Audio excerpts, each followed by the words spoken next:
সর্বশেষ তিনি বলেছেন, এই ঘরটা হচ্ছে আমার। আমার বলতে আল্লাহর। যে ব্যক্তি আমার ঘরে আসলো, যে ব্যক্তি আমার ঘরের ভিতরে ঢুকে আমাকে ডাকলো, ওই ব্যক্তি আমার সামনে উপস্থিত হয়ে কেমন যেন আমাকেই ডাক দিল। আর আমার ঘরের মানুষ যখন হয়েছে, তখন আমি আল্লাহ রাব্বুল আলামিন খুশি হয়ে যাই, মাফ করে দিই। তো নিয়ত করেন, শুধুমাত্র নিয়ত করেন, দেখবেন এই নিয়তের মাধ্যমে আল্লাহ রাব্বুল আলামিন বরকত দান করবে। আপনি কখন যে চলে যাবেন আপনি কল্পনাও করতে পারবেন না। আর কাবাঘরের ভিতরের শান্তি এত বলে বোঝানো সম্ভব না। মিষ্টি কতটা মজা, কতটা মিডা মিডা লাগে, সারা জীবন ব্যাখ্যা করা যাবে, কিন্তু আসলে মিষ্টির স্বাদ কতটুকু এটা মিষ্টি না খাইলে বোঝা যাবে না। কাবাঘরের ভিতরে ঢুকলে আসলে কতটা শান্তি, কতটা মজা পাওয়া যায়, কতটা শান্তি লাগে, এটা শুধুমাত্র কাবাঘরের ভিতরে ঢুকলেই বোঝা যায়। ও ব্যাখ্যা বিশ্লেষণ করে তা বোঝানো যাবে না, শুধু আন্দাজ দেওয়া যাবে। নিয়ত করেন, আল্লাহ রাব্বুল আলামিন কবুল করবে ইনশাআল্লাহ। আল্লাহ রাব্বুল আলামিন আমাদের সবাইকেই আল্লাহ রাব্বুল আলামিন তার ঘর বাইতুল্লাহ জিয়ারত করার তৌফিক দান করুন, আমিন। যারা অসুস্থ হয়ে হসপিটালে আছে আল্লাহ রাব্বুল আলামিন তাদের প্রত্যেককে যেন সুস্থতা দান করেন, সকলে পড়ুন আমিন। আমি পবিত্র কালামে হাকিম থেকে একটি আয়াত তেলাওয়াত করেছি। এই আয়াতের মাধ্যমে আল্লাহ রাব্বুল আলামিন তার ঘর বাইতুল্লাহ জিয়ারত করার জন্য তিনি আদেশ করেছেন। ইসলামের যেই 5টি বিষয় আছে, ফরজ, মূল বেনা যাকে বলা হয়, ভিত্তি যাকে বলা হয়, ওই 5টির মধ্যে অন্যতম একটি হচ্ছে হজ। একটি কি? হজ। আল্লাহ রাব্বুল আলামিন বলতে যায়, তার বলার ধরনটা ছিল এরকম, ওয়ামান ইউআযযিম শাআইরাল্লাহি ফাইন্নাহা মিন তাকওয়াল কুলুব। যারা মহান আল্লাহর নিদর্শনাবলীর প্রতি সম্মান প্রদর্শন করবে, নিশ্চয়ই এটা তাদের খোদাবিদির পরিচয় বলে গণ্য হবে। অর্থাৎ যেই মানুষগুলি আল্লাহ রাব্বুল আলামিনের এই পবিত্র হজ পালন করার যে একটা বিধান, এই বিধানটাকে যারা মানবে, অন্তর থেকে বিশ্বাস করবে এবং বাস্তবে পরিণত করবে, ওই মানুষগুলি কেমন যেন খোদাবিদির তারা প্রমাণ করে দিল। আল্লাহ রাব্বুল আলামিন তাদের জন্য পথ প্রদর্শক হয়ে গেলেন, তার জান্নাতের দরজা খুলে দিল। আরও দেখেন আল্লাহ রাব্বুল আলামিন বলছেন, ইন্না আউওয়ালা বাইতি উযিআ লিন-নাসি লাল্লাযী বিবাক্কাতা মুবারাকাও ওয়া হুদাল লিল আলামিন। আল্লাহ রাব্বুল আলামিন এই পৃথিবীর মধ্যে সর্বপ্রথম যেই ঘর তৈরি করেছেন, শুধুমাত্র আল্লাহ রাব্বুল আলামিন নয়, গোটা পৃথিবীর মধ্যে সর্বপ্রথম যেই ঘরটা তৈরি হয়েছে, ওই ঘরটার নাম হচ্ছে কাবাঘর।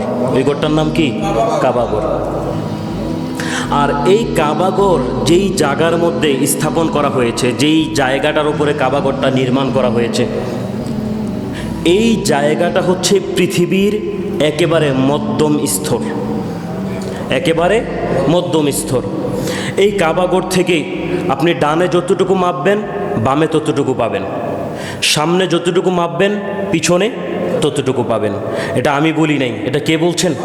আল্লাহ বলছেন। এই যে কথাটা বর্তমান সময়ে বিজ্ঞান এসেও তারা প্রমাণ করতেছে, আসলেই এই কাবাঘর যেই জায়গার মধ্যে আছে, এটাই পৃথিবীর একেবারে মধ্যম, অর্থাৎ একেবারে কেন্দ্রবিন্দুর জায়গা হচ্ছে এটা। যার কারণে পৃথিবীর মধ্যে যত সভ্যতা আছে, যত ধর্ম আছে, যত জাত বেদ আছে, যত দেশ আছে, প্রত্যেকটা জাতি, প্রত্যেকটা ধর্ম, প্রত্যেকটা সভ্যতা তারা চেয়েছিল এই জায়গাটা যেন তাদের কাছে থাকে। সুবহানাল্লাহ বলবেন না? ইহুদিরা ফিলিস্তিন দখল করে নিয়েছে, তারা এবার চাচ্ছে কাবাঘরকে কিভাবে তারা দখল করতে পারবে, তারা মদিনাকে কিভাবে দখল করবে, সেই চিন্তা ভাবনা আজকে তারা বর্তমানে লেগে গিয়েছে। কিয়ামতের আগে এটাই বাস্তব হবে, একটা সময় মদিনা এবং কাবাঘর এই দুয়ের গড়ের কাছাকাছি ইহুদিরা তারা তাদের শক্তি ক্ষমতা দিয়ে কাছাকাছি চলে আসবে। যখন তাদের একেবারে সর্বশেষ কাবাঘর আর মদিনা তারা বিজয় লাভ করবে, ইহুদিরা ও মুসলিমরা যখন এটা তাদের কবজায় নিয়ে আসতে চাইবে, ওই সময় আল্লাহ রাব্বুল আলামিন তিনি ইমাম মাহদিকে পাঠাইয়া দিবেন। সুবহানাল্লাহ বলবেন না? অর্থাৎ কাবাঘর এবং মদিনা এই দুইটা জায়গাকে কে হেফাজত করবে? আল্লাহ রাব্বুল আলামিন হেফাজত করবেন। এই দুইটা জায়গা কখন আল্লাহ রাব্বুল আলামিন কোনো অমুসলিমদের হাতে তুলে দিবেন না। এই স্বীকৃতিটা কে দিছেন? আল্লাহ রাব্বুল আলামিন দিছেন। এরপর আল্লাহ রাব্বুল আলামিন বলছেন ফিহি আয়াতুম বাইয়িনাতুম মাকামু ইব্রাহিম। এই যে কাবাঘর, এটা তো আল্লাহর কাছে অনেক বরকতময় একটি জায়গা। কতটা বরকতময়! এই ঘরের কাছে যারা যাবে আল্লাহ রাব্বুল আলামিন তার বরকত দিয়ে ওই বান্দাটাকেও রহমতের চাদর দিয়ে তাকেও বেষ্টিত করে নেবে। এরপর আল্লাহ রাব্বুল আলামিন বলছেন এই যে নিদর্শনগুলি আছে তার মধ্যে আরেকটা নিদর্শন হচ্ছে ফিহি আয়াতুম বাইয়িনাতুম মাকামু ইব্রাহিম। আরেকটি নিদর্শন হচ্ছে মাকামে ইব্রাহিম। কি? মাকামে ইব্রাহিম। বর্তমান সময়ে লিফট বাহির হচ্ছে। লিফটের চিন্তা ভাবনাও যখন বিজ্ঞানীদের কাছেই ছিল না, ওই সময় লিফট কিভাবে কাজ করাতে হয় আল্লাহ রাব্বুল আলামিন ওই মাকামে ইব্রাহিমকে দেখিয়ে দিয়েছেন। বর্তমান সভ্যতার লিফট, যেটার মাধ্যমে মানুষ মুহূর্তের মধ্যেই অনেক উপরে চলে যাচ্ছে, উঁচু উঁচু বিল্ডিং তৈরি হচ্ছে। যদি এই লিফটের ব্যবস্থা যদি না থাকতো তাহলে এই সভ্যতার মানুষগুলি এত উঁচু পর্যন্ত স্বাভাবিকভাবে পৌঁছানোটা অনেক কঠিন হয়ে যেত। বর্তমান সভ্যতার সবচাইতে বেশি বিজ্ঞানীদের গর্ব করার মতো যে আবিষ্কার সেটা হচ্ছে চাকা। কি? চাকা। আমাদের কাছে এটা একেবারে সাধারণ মনে হয়। পৃথিবীতে বিজ্ঞানীদের আবিষ্কার এমন কোনো কিছু পাবেন না যেইটার মধ্যে চাকার ব্যবহার হয়নি। যেদিন থেকে চাকার ব্যবহার হয়েছে ওই দিন থেকেই পৃথিবীকে নতুন সভ্যতার দিকে, অগ্রযাত্রার দিকে বিজ্ঞান এগিয়ে নিয়ে যাচ্ছে। এই চাকা যতদিন পর্যন্ত আবিষ্কার হয় নাই ততদিন পর্যন্ত মানুষ আদিম যুগেই ছিল। দ্বিতীয় নম্বরে বিজ্ঞান যেটার মাধ্যমে তারা তাদের গর্ব করে বলতে পারে, যদি লিফট না হতো বুর্জ খলিফাও হতো না। এই লিফট যদি না থাকতো 40 তলা 50 তলা 60 তলা বিল্ডিং কেউ বানাতো না। এই লিফটের মাধ্যমে বানানো হয়েছে। আল্লাহ রাব্বুল আলামিন বলছেন ফিহি আয়াতুম বাইয়িনাতুম মাকামু ইব্রাহিম। তার মধ্যে আরও একটি নিদর্শন হচ্ছে মাকামে ইব্রাহিম। এরপর আল্লাহ রাব্বুল আলামিন বলছেন ওমান দাখালাহু কানা আমিনা। যে ব্যক্তি এই ঘরের ভিতরে প্রবেশ করে ফেলল, কোন ঘরের ভিতরে? কাবা ঘরের ভিতরে যে ব্যক্তি প্রবেশ করে ফেললো, আল্লাহ রাব্বুল আলামিন বলছেন কানা আমিনা। ওই ব্যক্তিটাকে নিরাপত্তার চাদর দিয়ে কে ডেকে দেয়? আল্লাহ রাব্বুল আলামিন।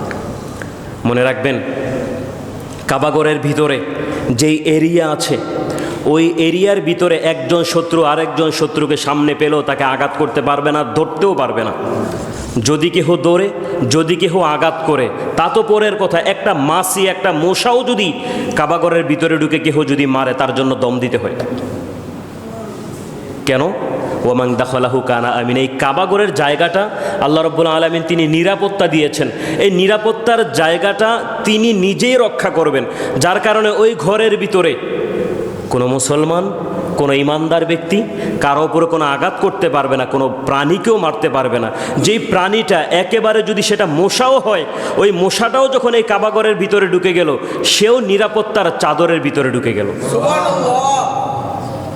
ওয়ালিল্লাহি আলান নাসি হিজ্জুল বাইতি মান ইসতাতাআ ইলাইহি সাবিলা।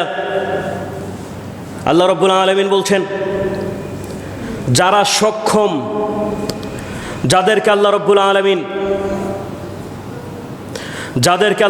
আলামিন সুযোগ দিয়েছেন, ক্ষমতা দিয়েছেন, ওই মানুষগুলি যেন তারা হজ পালন করে। মনে রাখবেন, জাকাত দেওয়ার যে শর্ত, কুরবানি দেওয়ার যে শর্ত, ওই দুই শর্তে কিন্তু হজ ফরজ হয় না। হজ ফরজ হওয়ার জন্য শর্ত হচ্ছে একজন ব্যক্তির কাছে ওই পরিমাণে টাকা থাকা আবশ্যক, যেই পরিমাণে টাকা থাকলে সে বাইতুল্লাহ যেতে পারবে, আসতে পারবে, এবং ওই জায়গায় যতদিন থাকবে ততদিন ভরণ পোষণ নিজেরটা নিজে বহন করতে পারবে। দ্বিতীয় নাম্বার, ওই ব্যক্তির অধীনস্থ যদি কেহ থাকে, যেমন ছেলে মেয়ে স্ত্রী পরিবার, এরকম যদি থাকে তাহলে ওই পরিবারের ভরণ পোষণ ততদিন পর্যন্ত যেন সে যদি বহন করতে পারে, যতদিন পর্যন্ত সে কাবাঘর জিয়ারত করে বাড়িতে আসতে পারবে। ওই পরিমাণে সম্পদ যদি কেহ মালিক হয়ে যায়, ওই ব্যক্তির উপরে হজ ফরজ হয়ে গিয়েছে।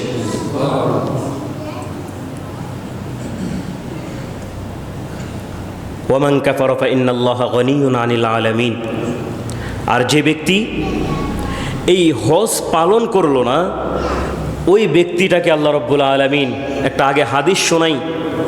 হযরতে আলী রাদিয়াল্লাহু তাআলা আনহু একটা হাদিস বর্ণনা করেছেন, কেহ যদি এরকম সামর্থ্যবান হওয়ার পরে হজ পালন করলো না, ওই ব্যক্তিটা সারা জীবন ইবাদত করে যাক, সারা জীবন নবীর সুন্নত পালন করে যাক, সারা জীবন আল্লাহর হুকুমগুলি পালন করে যাক, মৃত্যুর সময় ওই ব্যক্তিটা শয়তানের ধোঁকায় পড়ে যদি ইহুদি হয়ে, নাসারা হয়ে, অর্থাৎ অমুসলিম হয়ে যদি মারা যায়, আল্লাহর নবী এবং আল্লাহর কোনো আসে যায় না।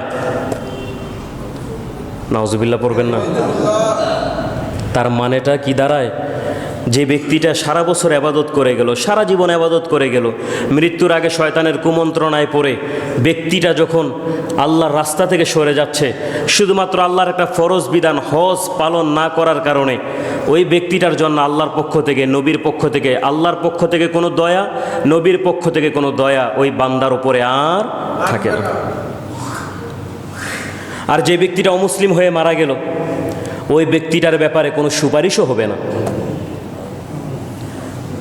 হযরতে আব্বাস রাদিয়াল্লাহু তাআলা আনহু তিনি একদিন হাদিস বর্ণনা করতেছিলেন সাহাবায়ে কেরামদের সামনে।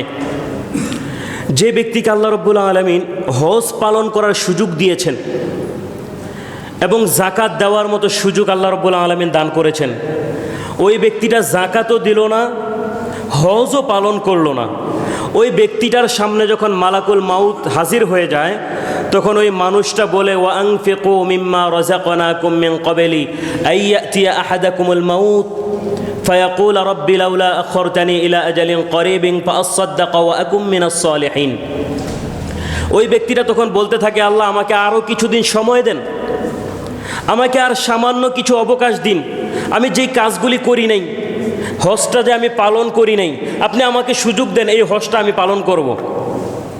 হযরত আব্দুল্লাহ ইবনে আব্বাস রাদিয়াল্লাহু তাআলা আনহু যখন এই কথা বলতেছিলেন, তখন সামনে থেকে একজন সাহাবী হযরত আব্দুল্লাহ ইবনে আব্বাস রাদিয়াল্লাহু তাআলা আনহুকে ডেকে বললেন, আব্দুল্লাহ ইবনে আব্বাস, আল্লাহকে ভয় করো। আপনি যেই কথাটা বলছেন মৃত্যুর সময় কামনা করে, এই কামনা তো শুধুমাত্র ইহুদি এবং নাস্তিক নাসারারা করে, এটা তো কোনো ইমানদার ব্যক্তিরা করতে পারে না। হযরত আব্দুল্লাহ ইবনে আব্বাস রাদিয়াল্লাহু তাআলা আনহু তখন এই আয়াতটা তেলাওয়াত করলেন, যে আয়াতটার কথা আমি বললাম, ওয়া আনফিকু।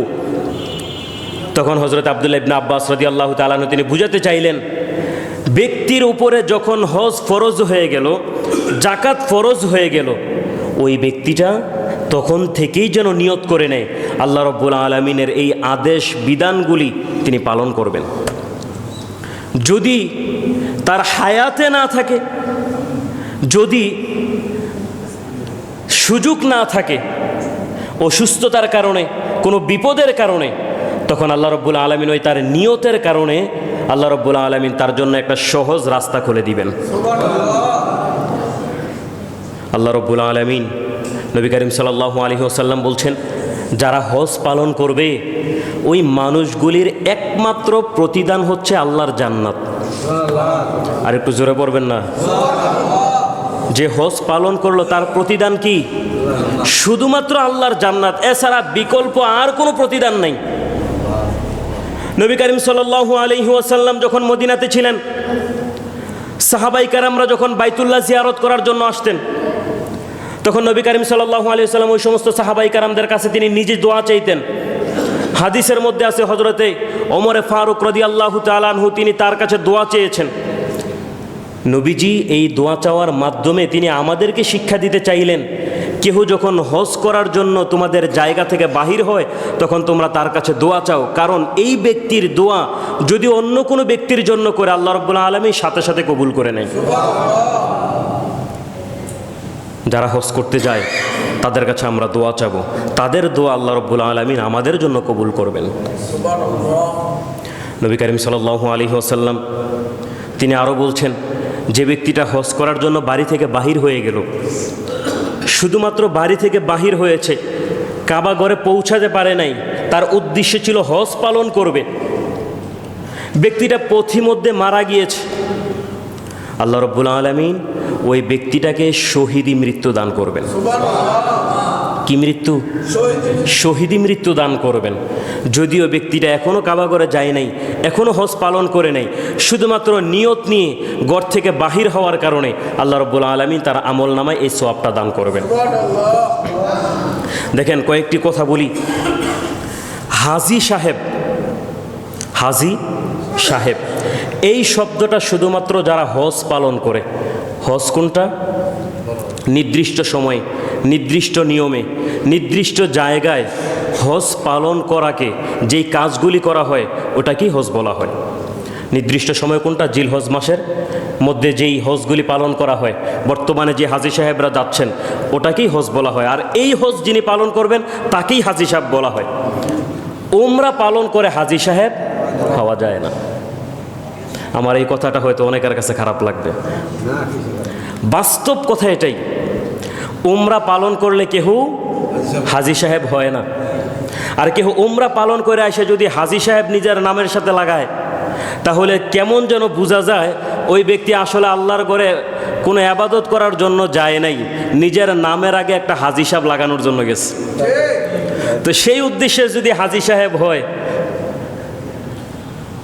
আল্লাহর পক্ষ থেকে আদেশ ছিল, আপনাদের উসিলা ছিল, তো সেই নিয়ম অনুযায়ী আমিও তো একজন হাজি সাহেব।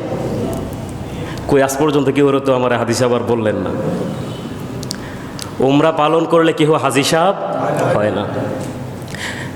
আসলে বিষয়টা কি? যে ব্যক্তি হজ পালন করলো আমাকে হাজি সাহেব বললো কি বললো না, এটা মূলত উদ্দেশ্য না। আল্লাহর কাছে কবুল হয়েছে কিনা ওটা উদ্দেশ্য। অনেকে আছে হজ পালন করার পরে হাজি সাহেব না বললে একটু কেমন যেন কষ্ট কষ্ট পায়। আসলে ওই ব্যক্তির হজটা দুনিয়াতে নিজের নামের পূর্বে হাজি সাহেব ডাক শোনার জন্যই দিস। স্বাভাবিকভাবে যদি কেউ এমনিতেই বলে হাজি সাহেব হিসাবে যদি পরিচয় দেয় তাতে কোনো সমস্যা নাই, কিন্তু আমাকে হাজি সাহেব কেন বললো না, এই বলা নিয়ে যদি কারো ভিতরে কোনো খারাপ লাগা থাকে, তাহলে ওই ব্যক্তি কাগজে কলমে রেখে দিতে পারে, আমি লিখে দিতে পারবো, ওই ব্যক্তির হজের 1 পয়সার সওয়াব পাবে না। কথা বুঝাইতে পারছি? হজ কার জন্য হবে? আল্লাহর জন্য হবে।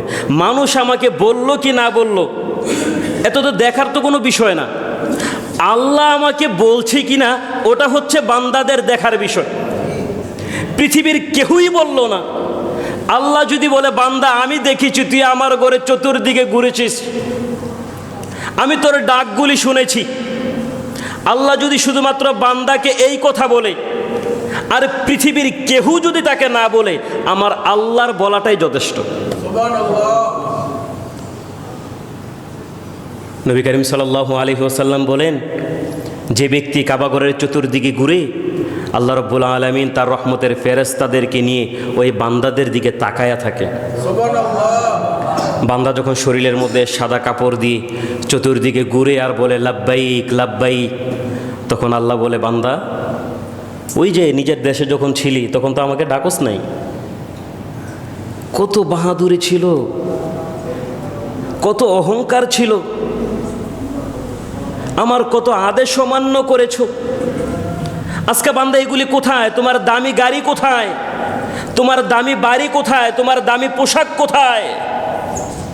তখন বান্দা বলে লাব্বাইক, আল্লাহ আপনার সামনে হাজির হইছি। তখন আল্লাহ বলে চাস কি? আল্লাহ কিছু চাই না, লা শারিকা লাকা লাব্বাইক, তোমার কোনো শরিক নাই, তুমি এক, তুমি অদ্বিতীয়, তোমার মতো কেহ নাই। তখন আল্লাহ বলে আরে বান্দা তো লাগবেটা কি ওইটা বল না। তখন বান্দা বলে ইন্নাল হামদা ওয়ান নি'মাতা লাকা ওয়াল মুলক লা শারিকা লাকা লাব্বাইক। বান্দা যখন এই কথাগুলি বলতে থাকে তখন আল্লাহ রাব্বুল আলামিন ওই যে বান্দার উপরে ওই যে কাবা ঘরে আসার আগে যত অপরাধ করেছে, যত গুনাহ করেছে, আল্লাহ নারাজ হয়েছিল, গুসা হয়েছিল, কাবা ঘরের চতুর্দিকে ঘুরে ঘুরে যখন এই বান্দা বলতে থাকে, আল্লাহর শুকরিয়া আদায় করতে থাকে, আল্লাহর একাত্মবাদের ঘোষণা যখন দেয়, তখন আল্লাহ রাব্বুল আলামিনের ওই গুসাগুলি বান্দা যখন কাবা ঘরের চতুর্দিকে ঘুরে লাব্বাইক লাব্বাইক বলতে থাকে, আল্লাহর যত গুসা আছে সবগুলি রহমত দিয়ে পরিপূর্ণ হয়ে যায়।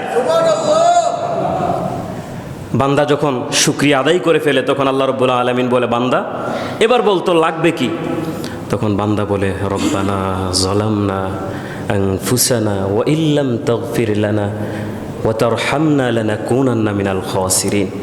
বান্দা তখন বলতে থাকে, আল্লাহ রব্বানা যালামনা, আমি জুলুম করেছি, আনফুসানা, এই নফসের উপরে আমি জুলুম করেছি, ওয়া ইল্লাম তাগফির লানা ওয়া তারহামনা লানাকুনান্না মিনাল খাসিরিন। আল্লাহ এতদিন যা করেছি এটা আমার বাহ্যিক ছিল, কিন্তু সর্বশেষ আল্লাহ তুমি ছাড়া আমাকে মায়া করার মতো কেহ নাই, তুমি ছাড়া আমাকে দয়া করার মতো আর কেহ নাই, একমাত্র মালিক তুমি আমাকে মাফ করতে পারো। বান্দা যখন চতুর্দিকে ঘুরে ঘুরে এই দোয়াটা পড়তে থাকে, তখন আল্লাহ রাব্বুল আলামিন বলে, বান্দা মাফ। আর একটু জোরে পড়বেন না সুবহানাল্লাহ। এবার কিছু কিছু বান্দা আছে যে বান্দাদের গুনাহ অনেক বেশি হয়ে গিয়েছে, তখন ওই বান্দাগুলি কাবাঘরের চতুর্দিকে ঘুরে আল্লাহ তাদের উপরে রহমতের দৃষ্টি আর দেয় না। ওই আরাফার ময়দানে খোলা আসমানের মধ্যে যায়া যখন দুইটা হাত তোলে আল্লাহর কাছে চোখের পানি ছেড়ে কান্না করে, নবী করিম সাল্লাল্লাহু আলাইহি ওয়াসাল্লাম বলছেন, এক আরাফাতের দিনে আল্লাহ রাব্বুল আলামিন এত পরিমাণে তিনি তার বান্দা বান্দীদেরকে মাফ করেন, গোটা পৃথিবীর আল্লাহ রাব্বুল আলামিন তার বান্দা বান্দীদেরকে মাফ যে করে দিচ্ছে, এই অবস্থা দেখে গোটা পৃথিবীর মধ্যে যত শয়তান আছে প্রত্যেকটা শয়তান চিল্লায়া চিল্লায়া কান্না করতে থাকে। তাদের আফসোস, সারা বছর করলাম কি আর এখন আল্লাহ করতেছে কি? সুবহানাল্লাহ বলবেন না? শয়তান বলে সারা বছর এত কষ্ট করে খেদমত করলাম, এত বছর ফসল লাগায় গেলাম, এখন বাড়িতে ফসল নিয়ে আসবো, মানে গুনাহ অবস্থায় তাকে কবরের মধ্যে পাঠাবে, জাহান্নামে পাঠাবে। শয়তান চিন্তা করতেছে ফসল লাগালাম, এখন বাড়িতে ফসল নিয়ে আসবো, আর আল্লাহ করতেছে কি? আল্লাহ তখন বলে, বান্দা কাবাঘরে তোর ডাকে সাড়া দেই নাই, কারণ তুই অনেক নাফরমান ছিলি। আমি তো আমার নবীর সাথে ওয়াদা করেছি, আজকে যেহেতু আরাফার ময়দানে আমাকে ডাকতেছস, ফেরেশতারা সাক্ষী থাক, আমি আমার এই বান্দাকেও মাফ করে দিলাম। আল্লাহ রাব্বুল আলামিন তখন ফেরেশতারা বলে, ফেরেশতারা আল্লাহকে ডাক দিয়ে বলে, আল্লাহ এত অনেক গুনাহগার, আপনি তাকে কেন মাফ করতেছেন? তখন ফেরেশতাদেরকে আল্লাহ রাব্বুল আলামিন বলে, দেখোস না আমার বান্দা যে আমাকে কিভাবে ডাকতেছে, শরীরে কিচ্ছু নাই, সাদা কাপড়টা শুধুমাত্র আছে, একেবারে কবরে যে প্রস্তুতি নিয়ে যায় ওই প্রস্তুতি নিয়ে আমার সামনে খোলা ময়দানে বান্দা আমার দিকে তাকায় আছে, আমি মাফ না করে কিভাবে থাকতে পারি? তখন ফেরেশতারা স্মরণ করায় দেয়, আল্লাহ গুনাহ তো বেশি। তখন আল্লাহ রাব্বুল আলামিন বলো, আচ্ছা স্মরণ যেহেতু করাইয়া দিছো, আল্লাহ তো সব জানে, একটু ফেরেশতাদের সাথে মাঝে মাঝে আল্লাহ রাব্বুল আলামিন একটু মজা করে কথা বলেন, কেন ওই যে বানাতে যে নিষেধ করছিল। আল্লাহ রাব্বুল আলামিন তখন বলে, ও আচ্ছা ঠিক আছে, গুনাহ বেশি, তাদেরকে সমর্থন দিছি, তারা আসছে, কিন্তু গোটা পৃথিবীর মধ্যে তো আমার অনেক বান্দা বান্দি আছে, তাদেরকে আমি সমর্থন দেই নাই, বাইতুল্লাহ জিয়ারত করার জন্য তাদেরকে ওই রকম আমি অর্থ দেই নাই, টাকা দেই নাই, তারাও তো এখন দেশের মধ্যে আছে, পৃথিবীর বিভিন্ন জায়গায় আছে, তারাও তো কান্না করতেছে। তখন ফেরেশতারা বলে, আল্লাহ তাদের ব্যাপারে আপনার চাওয়া কি, আপনি তাদের ব্যাপারে রায় দিবেন কি? আল্লাহ রাব্বুল আলামিন তখন বলেন, ফেরেশতা ওই বান্দাটাকে যেভাবে মাফ করেছি, এক আরাফাতের দিন আমার গোটা পৃথিবীর মধ্যে বান্দা বান্দিরা যে যেখান থেকে মাফ চাইতেছে তাদেরকেও মাফ করে দেয়। সুবহানাল্লাহ, সুবহানাল্লাহ। নবী করিম সাল্লাল্লাহু আলাইহি ওয়াসাল্লাম বলছেন, এক আরাফাতের দিন আল্লাহ রাব্বুল আলামিন সবচাইতে বেশি তিনি তার বান্দা বান্দিদেরকে মাফ করে থাকেন। রমজান মাস, হজের সময়, যেই সময়গুলিতে হাজী সাহেবরা হজ পালন করেন, ওই সময়গুলিতে আমরা নিজের দেশে থেকে যেতে পারি নাই, কিন্তু আমরা দোয়া তো করতে পারি। আমরা দোয়া করব আল্লাহ রাব্বুল আলামিন যেন আমাদেরকে সেই সমর্থন দান করেন, বাইতুল্লাহ গিয়ে যেন হজ পালন করতে পারি। সকলে একবার পড়ুন আমিন। আল্লাহ রাব্বুল আলামিন আরও বলেছেন, এই বান্দাগুলি যখন হাসরের ময়দানে উঠবে, মানুষগুলি দিক বেদিক হয়ে ছোটাছুটি করতে থাকবে, ওই কঠিন পরিস্থিতিতে যারা আমার ঘরের মেহমান ছিল, আমি আল্লাহ রাব্বুল আলামিন তাদেরকে হাসরের ময়দানে কষ্ট দেব না, তাদেরকেও ওই জায়গার মধ্যে আমি আমার মেহমান বানায় নেব। আমার ভাইয়ারাম, কোনো ব্যক্তি শুধুমাত্র যদি নিয়ত করে আমি আল্লাহর ঘর বাইতুল্লাহ জিয়ারত করতে যাব, ওই ব্যক্তির অর্থেরও প্রয়োজন হয় না, ওই ব্যক্তির সুযোগেরও প্রয়োজন হয় না। ব্যক্তি যদি আল্লাহর কাছে দোয়া করে আর আল্লাহ যদি কবুল করে নেয়, ওই ব্যক্তির টাকারও প্রয়োজন নাই, ওই ব্যক্তির সুযোগ সুবিধারও প্রয়োজন নাই। আল্লাহ রাব্বুল আলামিন তার রহমত দিয়ে ওই বান্দাটাকে কাবাঘরের ভিতরে নিয়ে যেতে পারে। আমার ভাইয়েরা, আমি সহজভাবে আপনাদেরকে বুঝাই, আমি অহংকার করে বলছি না। আমি আব্দুল গাফফারের কোনো টাকা পয়সা এমন হয় নাই বাইতুল্লাহ যায় জিয়ারত করে আসতে পারবো। ইমামতির চাকরি করে একজন মানুষ বাইতুল্লাহ জিয়ারত করে আসবে, এটা কল্পনাও তো করা যায় না। আল্লাহর কাছে চাইলে চাওয়ার মতো যদি কোনো বান্দা চাইতে পারে, আল্লাহ রাব্বুল আলামিন তার ওই গরিব বান্দাটাকেও তার ঘর জিয়ারত করায়া আনতে পারে। কত কোটিপতি মানুষ আছে, কত কোটি টাকার মালিক, কত সম্পদের মালিক, জীবনে একবারও বাইতুল্লাহ জিয়ারত করতে যেতে পারে নাই। অথচ আপনি তাকায়া দেখেন, পৃথিবীর অনেকগুলি দেশে ঘুরে এসেছে, 50টা 60টা 70টা দেশ পর্যন্ত তার ঘোরা হয়ে গিয়েছে, কিন্তু বাইতুল্লাহ এসে যেতে পারে নাই, কারণ তার এই অন্তর বাইতুল্লাহর দিকে টানে নাই। আল্লাহ রাব্বুল আলামিন ওই সমস্ত বান্দাদেরকে তার ঘরে নিয়ে যায় যে বান্দাগুলি বাইতুল্লাহর দিকে তার অন্তরটা সবসময় ঝুঁকায়া দেয়। আমার ভাইয়েরা, একটা চুম্বক দুইটা চুম্বক যদি আপনি একসাথে রাখেন, কাছাকাছি যখন আপনি নিয়ে আসবেন, ওই চুম্বক দুইটা মুহূর্তের মধ্যে নিজে নিজে মিলে যায় তাদের আকর্ষণের কারণে। ইমানদার ব্যক্তিরা যখন বাইতুল্লাহর দিকে তাদের নিয়তটা নিয়ে রাখবে, ওই কাবাঘর একটা চুম্বক বাইতুল্লাহ, যে বান্দার অন্তরের মধ্যে বাইতুল্লাহর জন্য একটা ভালোবাসা আছে, বাইতুল্লাহ আর বান্দার কলব দুইটা কেমন যেন চুম্বকের মতো আকর্ষণ করে। ওই বান্দা সব সময় যখন আল্লাহর কাছে দোয়া করতে থাকে, আল্লাহ রাব্বুল আলামিন ওই বান্দার অন্তরটা আর কাবাঘরটাকে একসাথে মিলাইয়া দেয়। আমার ভাইয়েরা, শুধুমাত্র নিয়তের কারণে পৃথিবীর অসংখ্য মানুষ আল্লাহর ঘর বাইতুল্লাহ জিয়ারত করে এসেছে, তার হাজার হাজার নজির আছে। তার মধ্যে একজন হলো রাবি ইবনে সুলাইমান। টাকাও ছিল না, অর্থও ছিল না, তার ওই রকমের সুযোগও ছিল না, কিন্তু সব সময় তিনি চাইতেন তার আল্লাহর ঘর বাইতুল্লাহ যেন জিয়ারত করে আসতে পারে। ওই বান্দা সবসময় আল্লাহর কাছে বলতো, আল্লাহ, জীবনে একবার হলেও তোমার ঘর বাইতুল্লাহ যেন জিয়ারত করতে পারে, হজ যেন পালন করতে পারে, তোমার ঘরের চতুর্দিকে ঘুরে ঘুরে তোমাকে যেন ডাক দিতে পারি, আর আমি আমার গুনার ব্যাপারে যেন তোমার কাছে স্বীকৃতি দিতে পারি। তোমার ঘরে যায়া, তোমার ঘরের কাছে যায়া, তোমার ঘরকে চুমু দিয়া আমি আমার গুনার জন্য তোমার কাছে মাফ চাবো, ক্ষমা চাবো। মালিক, জীবনে একবার হলো আমাকে ওই সুযোগটুকু দান করে দাও। বান্দা যত যায় তত তার এই দোয়া আল্লাহর কাছে তত বেশি কবুল হয়ে যায়। একটা সময় তিনি তার বন্ধু বান্ধবদেরকে বললেন, চলো, আমার কাছে যতটুকু টাকা পয়সা আছে ততটুকু টাকা পয়সা নিয়ে চলো বাইতুল্লাহর দিকে যাওয়া শুরু করে। ওই মানুষগুলি বলল, ঠিক আছে, চলো এবার বাইতুল্লাহর দিকে আমরা রওনা হই। ওই ব্যক্তির যত সম্পদ আছে ওই সম্পদ থেকে নিজের প্রয়োজনীয় যতটুকু সম্পদের প্রয়োজন ততটুকু সম্পদ রেখে বাকি সম্পদ বিক্রি করে দিল। নিজের কাছে 600 দিনার সম্পদ নিয়ে বাইতুল্লাহ জিয়ারত করার জন্য বাহির হয়ে গিয়েছে।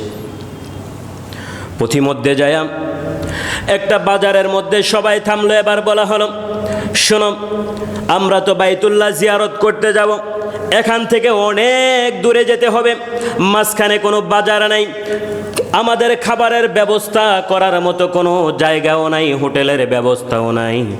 চলো আমরা এই বাজার থেকে আমরা সবাই খাবার, যার যার খাবার আমরা সংগ্রহ করে নিই।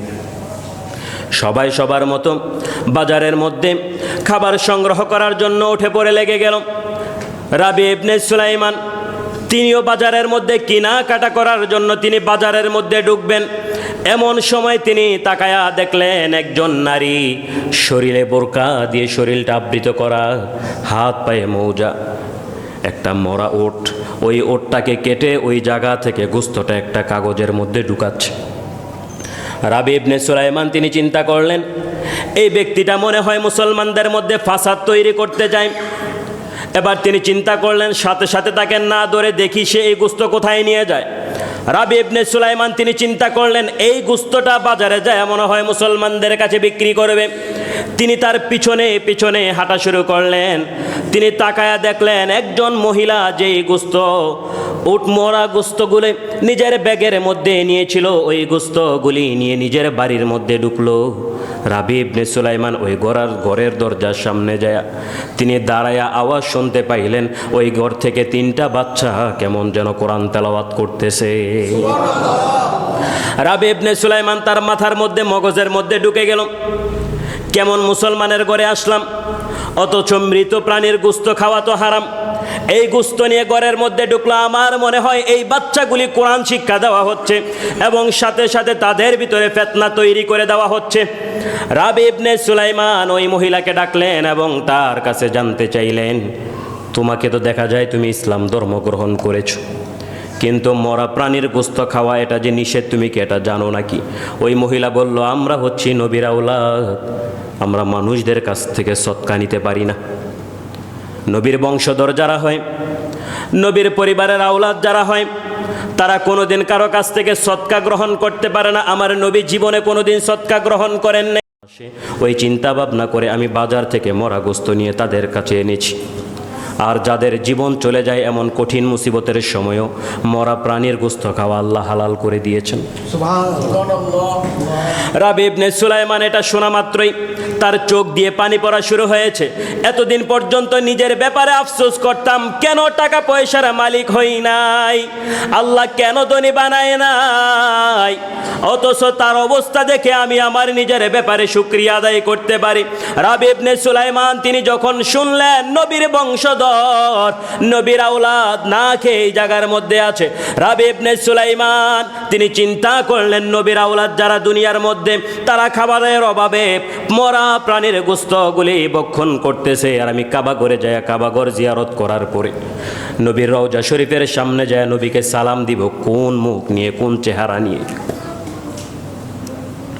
রাবি ইবনে সুলাইমান তার কাছে যে 600 দিনার ছিল সবগুলি দান করে দিলেন। দান করে তাদের সাথে সঙ্গী যারা ছিল হজ করতে যাবে তাদের কাছে যায়া বলল, আমি আর হজ করতে যাব না, তোমরা চলে যাও। সবাই জানতে চাইলো কোন কারণে তুমি যাবা না। তখন সবার কাছে তিনি বললেন, এই কারণ ছিল, এই কারণে আমি যাব না, তোমরা চলে যাও, আর আমার সালামটা বিশ্বনবীর কাছে তোমরা পৌঁছাইয়া দিও। রাবি ইবনে সুলাইমান তিনি বাড়িতে চলে আসলেন। যখন হজ থেকে ফেরার সময় হয়ে গেল, নবীর আরেকটা সুন্নত হচ্ছে হজ পালন করার পরে যারা বাড়িতে ফিরবে তাদের সাথে মুসাফা করা, তাদের সাথে দোয়া চাওয়া, যদি সম্ভব হয় তাদের হাতের তালুর মধ্যে চুমু খাওয়া, এটাও সুন্নত নবীর পক্ষ থেকে। রাবি ইবনে সুলাইমান তিনি চিন্তা করলেন হজে যেহেতু যেতে পারি নাই, তাদের কাছে তো অন্তত দোয়া চাইতে পারি। তিনি ঘর থেকে বাহির হয়ে ওই যেই বাজারের মধ্যে এসে নিজের সম্পদটা দান করে দিলেন, ওই বাজারের মধ্যে তিনি দাঁড়ায়া রইলেন। সুবহানাল্লাহ পড়বেন না? রাবি ইবনে সুলাইমান এবার একজন হজ শেষ করে বাড়িতে যাচ্ছে আর তাদের কাছে দোয়া চাচ্ছে। এমন সময় যেই কাফেলার সাথে তিনি বাহির হয়েছিলেন ওই কাফেলাকেও তিনি দেখতে পারলেন। তিনি সামনের দিকে আগায়া গেলেন, সামনের দিকে যায় তাদের হাতের মধ্যে মুসাফা করতেছেন আর হাতের মধ্যে চুমু দিচ্ছেন, তাদের কাছে দোয়া চাইতেছেন। এমন কঠিন সময় পিছন থেকে একজন ডাক দিয়ে বলল, রাবি ইবনে সুলাইমান, তুমি হজে যাওয়ার আগে আমাদের কাছে তুমি বলেছিলে হজ পালন করতে যাব না, অথচ আমি তোমাকে কাবা ঘরের ভিতরে দেখেছি, আমার সামনে সামনে তুমি ঘুরেছো। সুবহানাল্লাহ। রাবি ইবনে সুলাইমান তিনি থতমত হয়ে তার দিকে তাকায়া রইলেন। তিনি বললেন, তোমরা কি বলছো, আমি তো হজেই তো যাই নাই। সুবহানাল্লাহ পড়বেন। এবার আরেকজন বলতেছে, আমরা যখন মক্কা থেকে মদিনায় যাই এমন সময় তুমি আমার কাছে একটা ব্যাগ দিয়েছিল, ধরো তোমার ব্যাগটা তুমি রাখো। সুবহানাল্লাহ পড়বেন না? আরেকজন বলতেছেন, নবীজির রওজা শরীফের সামনে যায় যখন তুমি সালাম দিতেছিলে আমি কেমন যেন রওজা শরীফের থেকে বিশ্বনবীর আওয়াজ শুনতেছিলাম, তোমার সালামের জবাব বিশ্বনবী দিতেছে। রাবি ইবনে সুলাইমান তিনি বললেন, আমি তো কাবা ঘরে যাই নাই, নবীর ঘর তো জিয়ারত করি নাই, আমি বাড়িতে ছিলাম, এলাকার মানুষকে জিজ্ঞাসা করো।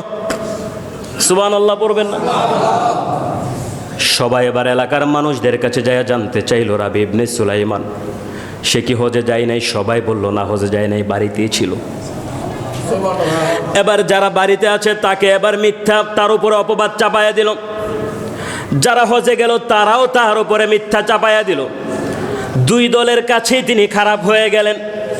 রাবি ইবনে সুলাইমান তিনি ঘর থেকে আর বাহির হন নাই, প্রতিদিন তিনি ঘরের মধ্যে থাকেন আর আল্লাহর কাছে তিনি কান্নাকাটি করেন। একটা সময় আশার নামাজের পরে তিনি রাত্রিবেলা ঘুমায়া গেলেন।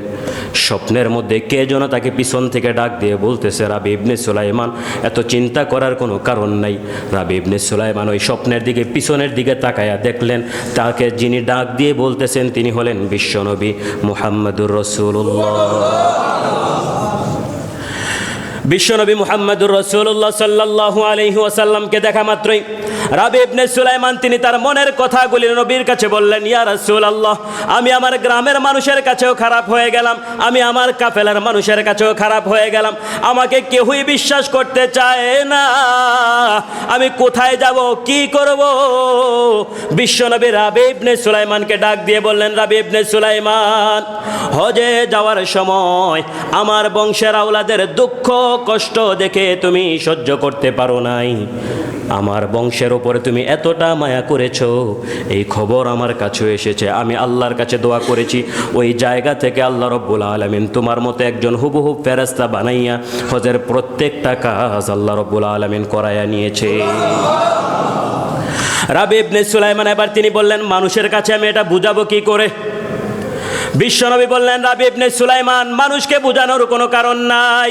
যারা আল্লাহকে ভালোবাসে, যারা আল্লাহকে বিশ্বাস করে, প্রকৃতপক্ষে হজ পালন করার জন্য যারা গিয়েছে, ওই মানুষগুলির অন্তরের মধ্যে আল্লাহ রব্বুল আলামিন এমনভাবে ইলহাম ঢুকাইয়া দিবে, সকাল হতেই দেখবা প্রত্যেকটা মানুষ তোমার উপরে ভালো দৃষ্টি দিয়ে তোমার সাথে ব্যবহার করা শুরু করেছে। রাবি ইবনে সুলাইমান তিনি ঘুম থেকে জাগ্রত হলেন। তিনি তাকায়া দেখলেন আশেপাশে কেউ আছে কিনা। তাকায়া দেখলেন এখনো তাহাজ্জুদের নামাজের সময় আছে। তিনি তাহাজ্জুদ নামাজ পড়লেন। তাহাজ্জুদ নামাজ পড়তে যায় সেজদার মধ্যে আল্লাহর কাছে এমনভাবে কান্নাকাটি করলেন। আল্লাহর কাছে তিনি বলতেছিলেন, আল্লাহ, আমার মনে বড় আশা ছিল জীবনে একবার হলেও যেন তোমার ঘর বাইতুল্লাহ জিয়ারত করতে পারি, কিন্তু নবীর মাধ্যমে শুনতে পারলাম আমার মাধ্যমে একজন ফেরেশতাকে দিয়ে প্রত্যেকটা হজের কাজ আপনি করিয়েছেন। রাবি ইবনে সুলাইমান আল্লাহকে ডেকে বলছেন, আল্লাহ, আমার তো ইচ্ছা ছিল কাবা ঘরে যায় আমি নিজে তোমার কাছে ক্ষমা প্রার্থনা করব, ওই ফেরেশতার মাধ্যমে করিয়েছেন, জানি না আমার গুনার বিষয়গুলি তোমার কাছে বলেছি কিনা। এমন সময় ওই সেজদারত অবস্থায় তিনি ঘুমায়া গেলেন। সেজদার মধ্যে যখন তিনি ঘুমায়া গেলেন, দুইজন ফেরেশতা, একজন ফেরেশতা আরেকজন ফেরেশতার সাথে কথা বলতেছিল। সুবহানাল্লাহ পড়বেন। একজন আরেকজনকে বলতেছে, এই বছর যারা হজ পালন করেছে আল্লাহ রাব্বুল আলামিন কারো হজ পালন কবুল করে নাই। স্বপ্নের মধ্যে আরেকজন ফেরেশতা বলতেছে, কে বলছে আল্লাহ কবুল করে না? আল্লাহ এই বছর প্রত্যেকটা হাজী সাহেবের হজ কবুল করেছে। এবার আরেকজন ফেরেশতা বলতেছে, কই, আমি যখন আল্লাহর কাছে প্রথমে চলে গিয়েছিলাম তখন তো কোনো হাজী সাহেবের হজ আল্লাহর কাছে কবুল হয়েছে এমন কোনো ব্যক্তির তালিকা তো আমি দেখি নাই। দ্বিতীয় ফেরেশতা বলতেছে, আমি তো তোমার পরে গিয়েছি, আমি প্রত্যেকটা বিষয় দেখেছি, আর প্রত্যেকটা বিষয় দেখে আমি সর্বশেষ দেখেছি আল্লাহ রাব্বুল আলামিন প্রত্যেকটা ব্যক্তির হজ কবুল করে নিয়েছে। এবার ওই ফেরেশতা অপর ফেরেশতার কাছে জানতে চাইল কখন কিভাবে আল্লাহ রাব্বুল আলামিন মাফ করেছে। তখন ওই ফেরেশতা জবাবে তিনি জানায়া দিলেন, ওই ব্যক্তিরা যখন হজ পালন করার শেষে আরাফার ময়দানে গিয়েছিল, যে ব্যক্তিটা এখন সেজদার মধ্যে আছে ওই ব্যক্তিটা আল্লাহর ঘর বাইতুল্লাহ জিয়ারত করতে পারে নাই। আল্লাহ রাব্বুল আলামিন তার পক্ষ হতে আরেকজন ফেরেশতা পাঠিয়ে দিয়েছিল। ওই ফেরেশতা আরাফার ময়দানে যখন আল্লাহর কাছে দোয়া করেছিল, আল্লাহ রাব্বুল আলামিন ওই ফেরেশতার দোয়ার মাধ্যমে প্রত্যেকটা হাজী সাহেবের হজকে আল্লাহ রাব্বুল আলামিন কবুল করে নিয়েছে। শুধুমাত্র নিয়ত থাকার কারণে, সঠিক থাকার কারণে হজ পালন করা লাগে নাই। আল্লাহ রাব্বুল আলামিন ফেরেশতা পাঠাইয়া বান্দার আমল নামায় সওয়াব দিয়ে দিছে। শুধু সওয়াব দিছেন তাও তো না, ওই ব্যক্তির মাধ্যমে ওই বছর যতগুলি হাজী হজ পালন করেছে প্রত্যেকটা হাজী সাহেবের হজ আল্লাহ রাব্বুল আলামিন কবুল করেছে। শুধু নিয়ত করেন, শুধুমাত্র নিয়ত করেন, দেখবেন এই নিয়তের মাধ্যমে আল্লাহ রাব্বুল আলামিন বরকত দান করবে। আপনি কখন যে চলে যাবেন আপনি কল্পনাও করতে পারবেন না। আর কাবাঘরের ভিতরের শান্তি এত বলে বোঝানো সম্ভব না। মিষ্টি কতটা মজা, কতটা মিডা মিডা লাগে, সারা জীবন ব্যাখ্যা করা যাবে, কিন্তু আসলে মিষ্টির স্বাদ কতটুকু এটা মিষ্টি না খাইলে বোঝা যাবে না। কাবাঘরের ভিতরে ঢুকলে আসলেই কতটা শান্তি, কতটা মজা পাওয়া যায়, কতটা শান্তি লাগে, এটা শুধুমাত্র কাবাঘরের ভিতরে ঢুকলেই বোঝা যায়। ও ব্যাখ্যা বিশ্লেষণ করে তা বোঝানো যাবে না, শুধু আন্দাজ দেওয়া যাবে। নিয়ত করেন, আল্লাহ রাব্বুল আলামিন কবুল করবে ইনশাআল্লাহ। আল্লাহ রাব্বুল আলামিন আমাদের সবাইকেই আল্লাহ রাব্বুল আলামিন তার ঘর বাইতুল্লাহ জিয়ারত করার তৌফিক দান করুন, সকলে বলুন আমিন। দেখেন, হজ যারা পালন করবে ওই মানুষগুলির মর্যাদা আল্লাহ রাব্বুল আলামিনের কাছে দুনিয়াতে থাকা অবস্থায় অনেক বেশি হয়ে যায়। এত জীবনে একবার শুধুমাত্র পালন করলেই চলে, বারবার পালন করার প্রয়োজন নাই। হজ জীবনে একবার পালন করলেই হয়। আর একবারে যদি আল্লাহর কাছে কবুল করানো যায়, ওই ব্যক্তি দুনিয়াও আখেরাতও উভয় অবস্থায় সফলতার সর্বোচ্চ জায়গায় আল্লাহ রাব্বুল আলামিন তাকে পৌঁছাইয়া দিবেন। আল্লাহ রাব্বুল আলামিন পবিত্র কোরআনুল কারীমের মধ্যে বিভিন্ন জায়গায় হজের বিষয়ে তিনি বলেছেন। সর্বশেষ তিনি বলেছেন, এই ঘরটা হচ্ছে আমার, আমার বলতে আল্লাহর। যে ব্যক্তি আমার ঘরে আসলো, যে ব্যক্তি আমার ঘরের ভিতরে ঢুকে আমাকে ডাকলো, ওই ব্যক্তি আমার সামনে উপস্থিত হয়ে কেমন যেন আমাকেই ডাক দিল। আর আমার ঘরের মানুষ যখন হয়েছে তখন আমি আল্লাহ রাব্বুল আলামিন খুশি হয়ে যাই, মাফ করে দিই। সাধারণ দুনিয়ার একটা উদাহরণ দিই, দেখেন, আমার ঘর আর আপনার ঘর, আমার ঘরের ভিতরে আর আপনার ঘরের ভিতরে আপনার একেবারে দুশমন, সবচাইতে কঠিন শত্রুটাও যদি আপনার ঘরের ভিতরে ঢুইকা যায়, তখন শত্রুকে আর শত্রু মনে হয় না। ও যতই শত্রুমি করুক, যতই খারাপ ব্যবহার করুক, যাই কিছু করুক না কেন, ওই যে শত্রুর বাড়ির ভিতরে ঘরের ভিতরে যখন ঢুকে গিয়েছে, তখন শত্রুমির যত কিছু আছে সব কিছু মানুষ ভুলে যায়।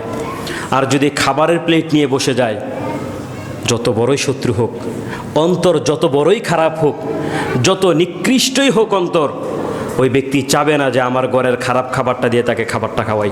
সবচাইতে ভালো খাবারটা, সবচাইতে উৎকৃষ্ট খাবারটাই একজন শত্রুকে খাওয়ায়। দেখেন, আল্লাহ রাব্বুল আলামিন তিনি বলছেন, 100 ভাগের 1 ভাগ গোটা পৃথিবীর মধ্যে সমান করে দিয়েছেন মায়া। এই 1% মায়ার কুদ্দুরা আমি পাইছি। এই মায়া দিয়ে যদি আমার সবচাইতে কঠিন শত্রুটাও যদি আমার ঘরের ভিতরে ঢুকে যায়, মুহূর্তের মধ্যে আমি শত্রুমি ভুলে যাই। আর যার ঘর, যার কাছে 99% মায়া রেখে দিয়েছেন, সুবহানাল্লাহ পড়বেন না, যার কাছে মায়ার সাগর আছে, ওই মালিকের ঘরের ভিতরে যখন বান্দা ঢুকে যায়, ওই বান্দা কত গুনাহ করেছে, ওই বান্দা কত নাফরমানি করেছে, ওই বান্দা আল্লাহর সাথে কতটুকু, আল্লাহকে কতটুকু নারাজ করেছে, আল্লাহ এগুলি কিচ্ছু দেখেন না। বান্দা যেহেতু তার ঘরে ঢুকেছে, তার ঘরের মেহমান হয়েছে, তার ঘরের ভিতরে প্রবেশ করে তাকে যেহেতু ডাকতেছে, আল্লাহ রাব্বুল আলামিন তিনি তার রহমতের দরজা খুলে দেন বান্দাদের জন্য। ওই বান্দাকে তখন আল্লাহ রাব্বুল আলামিন তিনি শুধুমাত্র মাফ করেন এরকম না, ফেরেশতাদেরকে সাক্ষী রেখে তিনি মাফ করেন। সুবহানাল্লাহ। আল্লাহ রাব্বুল আলামিন আমাদের সবাইকে জীবনে একবার হলেও হজ পালন করার তৌফিক দান করুন। আমরা শুধু দোয়া করতে পারি, আমরা শুধু দোয়া করতে পারি। কবুল করার মালিক কে? আল্লাহ। পৃথিবীর কারো কোনো ক্ষমতা নেই। আমি আগেই বলেছি, কত অর্থওয়ালা ব্যক্তি আছে, কত সম্পদওয়ালা ব্যক্তি আছে, তারা কোনোদিন মক্কায় যেতে পারে নাই, মদিনা যেতে পারে নাই, অথচ 100-150 পৃথিবী ঘুরে এসেছে, দেশ ঘুরে এসেছে, কিন্তু আল্লাহর ঘরে ঢুকতে পারে নাই। এমনও কত মানুষ আছে ঘরের ভিতরে ঢুকলে বৃষ্টি আসলে খাটের মধ্যে পানি পড়ে, খাটের নিচে ঢুকতে হয় বৃষ্টি থেকে বাঁচার জন্য। দেখবেন ওই ব্যক্তি বাইতুল্লাহ জিয়ারত করে এসেছে, হজ পালন করে চলে এসেছে। কেন? ওই যে চুম্বুক, কাবাগর আর ব্যক্তির অন্তর একে অপরকে টানতেছিল, একে অপরকে আকর্ষণ করতেছিল, আল্লাহর কাছে চাইতেছিল। আল্লাহ রাব্বুল আলামিন তখন তাদেরকে মিলাইয়া দিয়েছে। আল্লাহ রাব্বুল আলামিন আমাদের সবাইকে কবুল করুন। আমাদের সামনে কুরবানি আসতেছে, আমরা পশু কেনার জন্য এখন থেকেই আমরা নিয়ত করে নেই। আমাদের কুরবানিটা যারা হজে যেতে পারি নাই, আরেকটা আমলের কথা বলি। জিলহজ মাস শুরু হওয়ার আগে যে ব্যক্তি তার হাত পা এবং যেই পশমগুলি কেটে ফেলতে হয়, ওই পশমগুলি হাতের নখ পায়ের নখ জিলহজ মাসের আগের দিন যে ফেলে দিল এবং ঈদের পরে যা কাটা দরকার কাটলো, অতটুকু সময় যদি কোনো ব্যক্তি এই আমলটা করতে পারে, আল্লাহ রাব্বুল আলামিন ওই ব্যক্তির আমল নামায় একটা ওমরার সওয়াব লিখে দেন। ইনশাল্লাহ আমরা এই আমলটা করব, পারবো তো ইনশাল্লাহ। দ্বিতীয়ত হচ্ছে সামনে 2 জুমা আছে, আমি কুরবানির বিষয় নিয়ে আলোচনা করব। তবে এর মধ্যে আমাদের অবশ্যই নিয়ত হয়ে যায় কারা কারা কুরবানি দিবেন, কার কার সাথে কুরবানি দিবেন। তবে মনে রাখবেন আপনার কুরবানিটা যেন শুধুমাত্র গোস্ত খাওয়া না হয়। আপনি টাকা দিয়ে বাজারে গেলে সুন্দর সুন্দর গোস্ত ওই টাকা দিয়ে নিয়ে আসতে পারবেন। আপনার কুরবানিটা যেন কুরবানি হয়, আপনার কুরবানিটা যেন আল্লাহর কাছে কবুল হয়। আপনি আপনার সাথে কাকে শরিক বানাবেন একটু দেখে শুনে শরিক বানায়েন। তবে দিন শেষে আমারও দোষী বানায়েন না যে হুজুরে কইছে, কেডায় কী করে না করে আমি তো জানি না। আমি ইমাম সাহেব নামাজ পড়াই, কথা বলা দরকার আমি বলি। এক। দ্বিতীয়ত, গরু কেনার সময় আমার গরুটা এলাকার মধ্যে সবচাইতে বড়, এই নিয়ত করলো তার কুরবানি বাপ। আবার কেহ আছে সবচাইতে ছোট গরুটা কিনলে কেমন দেখা যায়, একটু মাঝামাঝি চায় কিনে, একজনে বেশি করতে যায় কুরবানি বাদ হয়েছে, আরেকজনে যেন নিচু না হয় ওইটা থেকে বাঁচার জন্য একটু বড়টা কিনছে, উভয় ক্ষেত্রেই কুরবানি বাদ। আমাদের কুরবানিটা যেন সঠিকভাবেই হয়, আল্লাহর জন্যই যেন হয়। হ্যাঁ, 10 জনের সাথে আপনি পারতেছেন না, 7 জনের সাথে আপনার মিলতেছে না, 2 জনের সাথে আপনার মিলতেছে না, একটা বকরি তো আপনি কিনতে পারেন, একটা ছাগল তো আপনি কিনতে পারেন। একটা ছাগল দিয়ে একটা বকরি দিয়ে আপনি কুরবানি দেন। আপনি কুরবানি একটা ছাগল দিয়ে দিচ্ছেন, এলাকার মানুষ বললো কি আর না বললে কি, আপনি একবেলা খাবার না খাইলে কি আমি আপনার ঘরে খাবার দিয়ে আসবো নি? যে মানুষটা বাহিরে আপনার সমালোচনা করবে ওই মানুষটা কি আপনার ঘরে খাবার দিয়ে আসবে? কোশ্চিন কালেও তো দিবে না, বরঞ্চ বলবে কেমন হিদুল্লাহ দেয় ঘরের মধ্যে না খায় বসে রয়েছে। তো মানুষকে দেখানোর জন্য আপনার করে লাভটা কি বলেন? সঠিক নিয়ত রাখেন, ইনশাআল্লাহ আল্লাহ রাব্বুল আলামিন সঠিক নিয়তের কারণে আমাদের কুরবানিটা কবুল করে নেবেন।